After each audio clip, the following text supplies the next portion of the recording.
Are we ready? All right. In today's lesson, James tells us that discrimination against the poor is a violation of God's perfect law of love. Respect for all people is emphasized throughout the Bible. Both the Old and the New Testaments are critical of giving preferential treatment for someone because they are rich, influential, popular, or have high social standing. Unfortunately, it's a fault which most of us are guilty of at some time. Just think of how we treat all of our celebrities, the rich and the famous. In our world, if someone has wealth or fame, they are most often treated with special treatment. They get the best place to sit or stand at functions, and they are indulged as the privileged. One of the greatest characteristics of God is that He shows no partiality or favoritism. In Deuteronomy 10:17, it says, God is not partial and takes no bribe.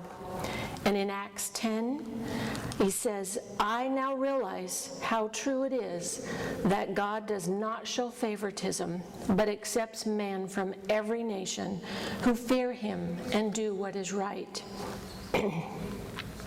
Apparently, some of the Christians to whom James is writing this letter was guilty of discriminating against others, even those who were in their own Christian community. A clear instance of inconsistency between the faith that they profess and their actions. This was a key theme that James emphasized last week and will further develop in chapter 2. The church takes issue with every form of discrimination. The Pastoral Constitution from Vatican II, titled "The Church in the Modern World," says, all men are endowed with a rational soul and are created in God's image. They have the same nature and origin, and being redeemed by Christ, they enjoy the same divine calling and destiny. There is here a basic equality between men, and it must be given ever greater recognition. All forms of social and cultural discrimination in basic personal rights, on the grounds of race, sex, color, social conditions, language, or religion, must be curbed and eradicated as incompatible with God's design. James cautions his community not to favor the rich over the poor, and this warning still applies to us today. Being wealthy and having money is not the problem that James is addressing. Rather, it is what the wealthy choose to do with their money, what place money and recognition takes in their lives, and the negative ways in which they allow it to affect how they live to the exclusion of others. We as Catholics and Christians are to be disciples of the Lord first. We must be concerned with the care for all of our brothers and sisters, regardless of their personal wealth, fame, social status, regardless of their race, age, gender, and religious affiliation. There can be no distinctions of race and prestige. Pope John Paul frequently used the word solidarity to emphasize this type of relationship. Through our baptism into Christ, we entered into covenant with God, whereby this obligation flows. Throughout the Gospels, we hear how Christ acted towards the poor and the marginalized. His gentle care, love, and provision for them is portrayed often, and we are instructed to emulate Him. As I began to think about this week's lesson, and exactly what would I talk about, one of the first things that occurred to me is how almost every day we are bombarded with the needy at our door. We receive mail, telephone calls, door-to-door, and personal solicitations for donations and assistance to various charitable organizations and to other kinds of requests for help. Daily, we are faced with choices, sometimes difficult ones. We can become so inundated with requests for donations that we turn a deaf ear to them. It is easy to live oblivious to the needs of others. Easily, we could become the rich that James is writing to. We are among the wealthiest people in the world.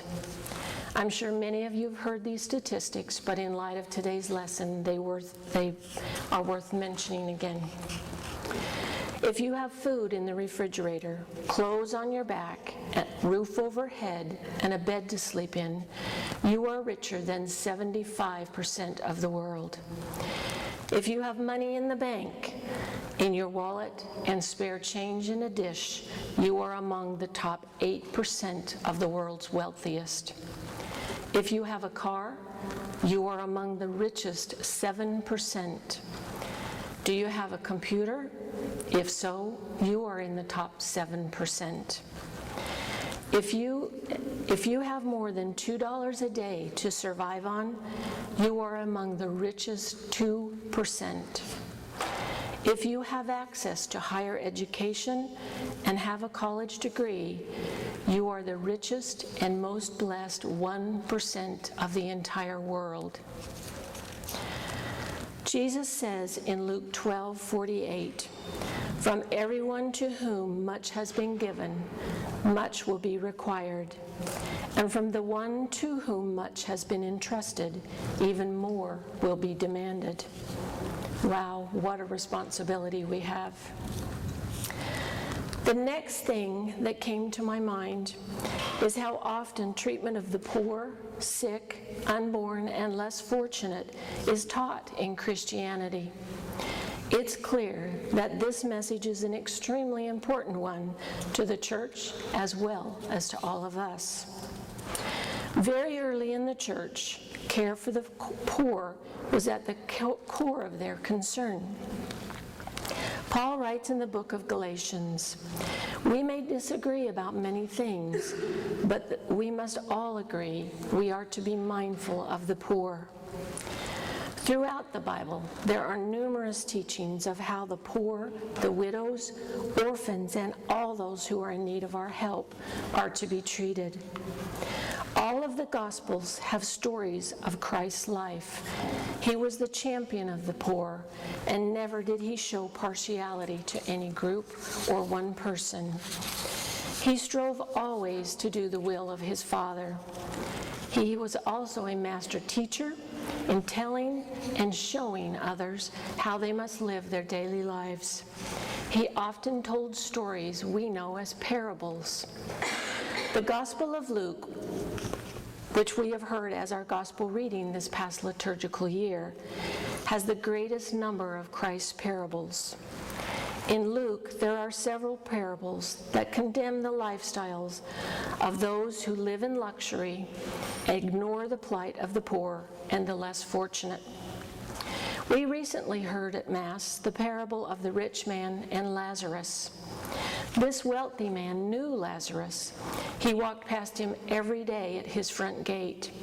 Yet the man chose to ignore Lazarus' daily request for food, even the food that fell from his table. Daily, the rich man chose to walk past the pleas of his less fortunate neighbor, without regard for his suffering, even as Lazarus grew sicker and weaker.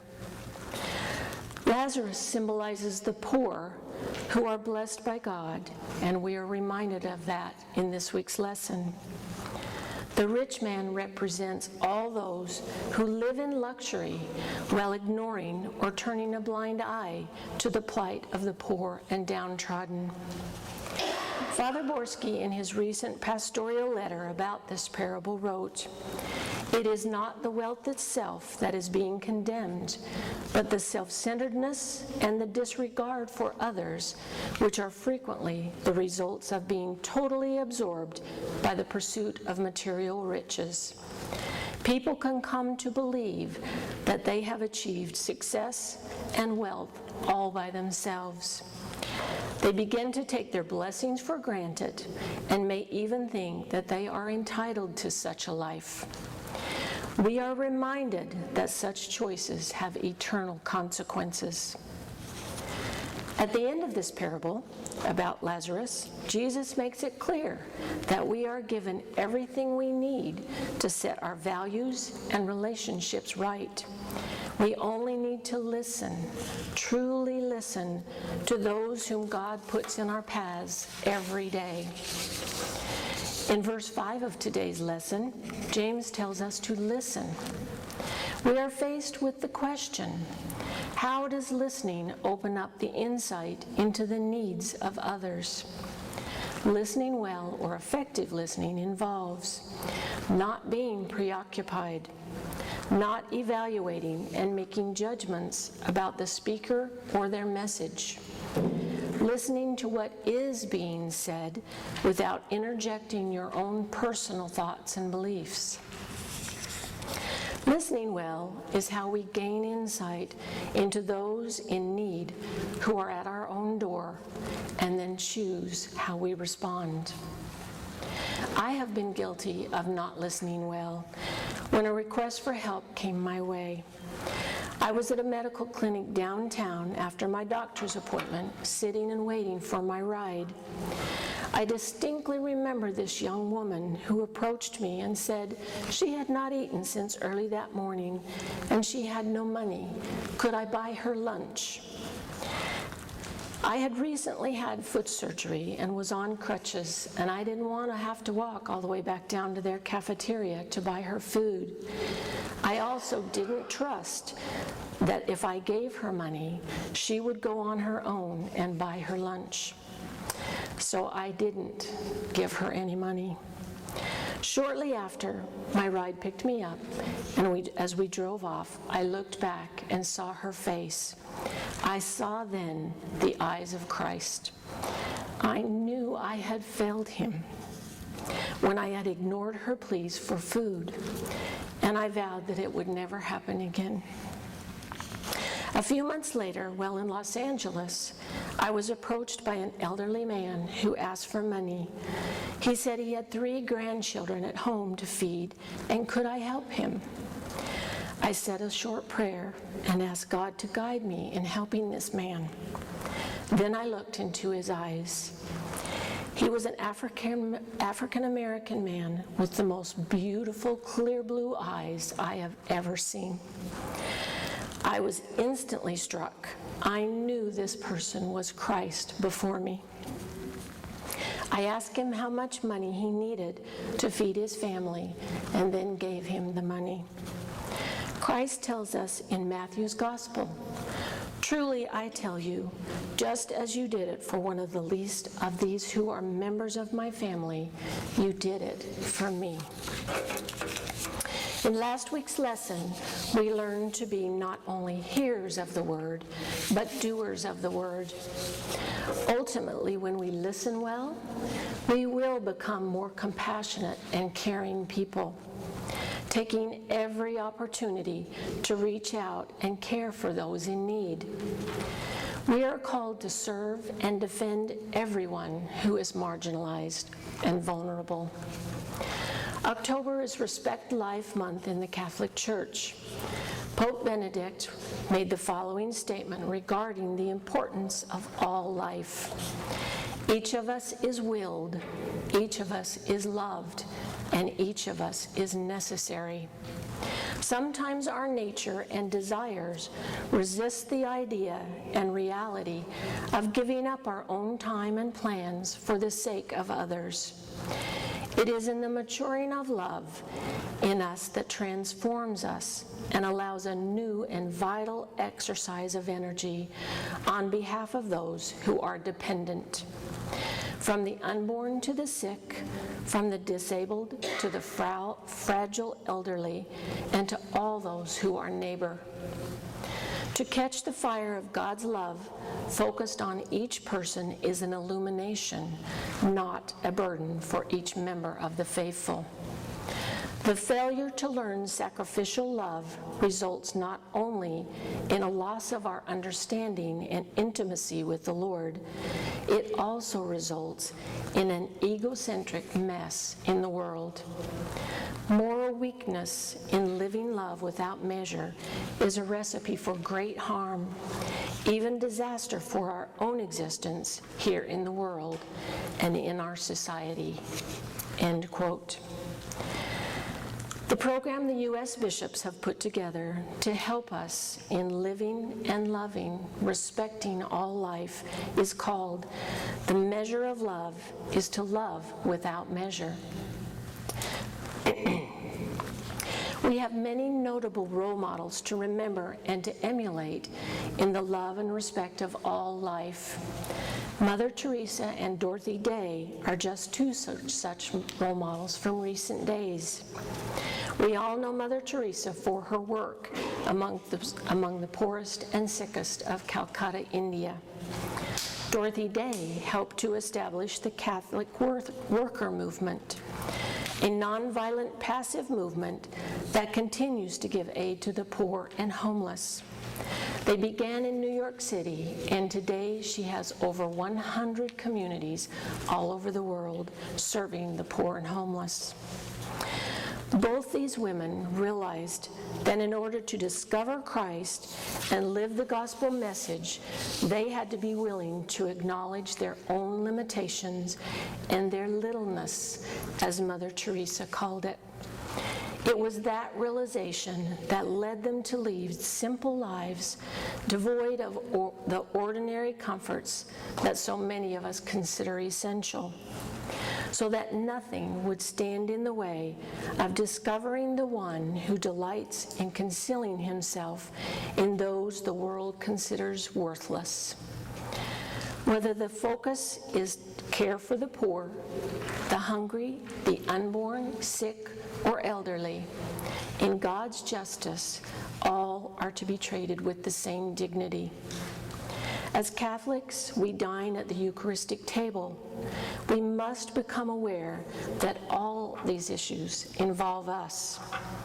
We must understand that the Eucharist charges us to be concerned about those who, in effect, are the least of his brothers and sisters. Eucharistic justice requires us to see that people do not lose their human dignity simply because of their economic, health, or ethnic situation. I heard Archbishop Wilton Gregory of Atlanta give a talk on the Eucharist and justice. In his talk, he said, "The very words of the institution narrative that we hear at each Mass suggests that in the Eucharist we are given the commission of acting in Christ's name. Do this in memory of me." Of course, the primary, specific, and unique meaning of these words is to be found in the transforming Eucharistic accomplishment. But what else could Christ be urging us to do in memory of him? The enduring care of those whom he cared for so generously as he walked the roads and streets of Palestine must necessarily come to mind. We who dine on the precious blood and salvific cup are urged to do this in memory of him. And the this must also include all that he did when he lived as a humble rabbi in Palestine, all that he told his disciples, and by way of extension, all of us, to continue to do in his memory. The Eucharistic table is the place where we are reminded that there are consequences to and obligations that flow from our dining with the Lord of justice and peace. It should remind us that all who dine with us at this table are also worthy of our love and respect. There are obligations that we accept at Mass. We know and accept we are sent forth to do what the Lord would have us do and require us to do in His name." End quote.